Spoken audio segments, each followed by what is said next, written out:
না না ভাই, হাত দেওয়া যায় না, তো ও তো সোনার দাম, ইলিশ মাছ সোনার দাম, হাত দেওয়া যায় না। কেবল প্রকৃতিই নয়, গরম নিত্য পণ্যের বাজারও মাছ, মাংস, ডিম, সবজি থেকে শুরু করে সব পণ্যের দাম ঊর্ধ্বমুখী। ফলে দিশেহারা সাধারণ মানুষ। আয়ের সঙ্গে ব্যয়ের এই আকাশ সমান ব্যবধানে দিন দিন কঠিন হয়ে উঠছে ক্রেতাদের জীবন। লেবু যেটা গত বছর আমরা 30 টাকা খাইছি, এখন 60 টাকা। এখন ওই রমজানের দোহাই চলতেছে এখনো।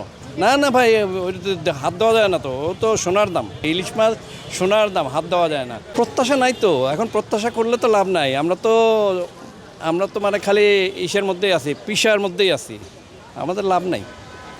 সরকারের কাছে কি প্রত্যাশা করব? ওই 24-এর আগে এক কথা বললো, আর 24-এর পরে তো আরেক কথা, আরেক দিকে চলে গেল।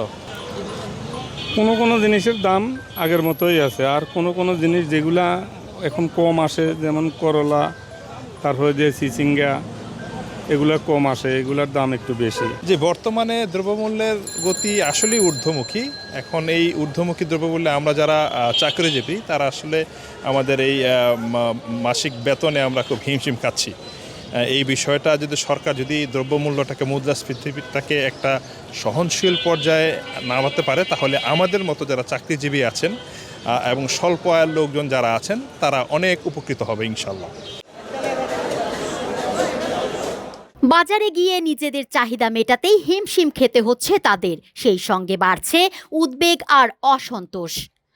কিছুদিন আগেও একটু কম ছিল, এখন বেশি মনে হচ্ছে। 600 টাকার গুলো এখন 1100, 1400, 1500 করে কেজি যাচ্ছে। মাছের দামগুলো কমানো উচিত, সবজি, মাছ, মাংস এগুলোর দাম কমানো উচিত।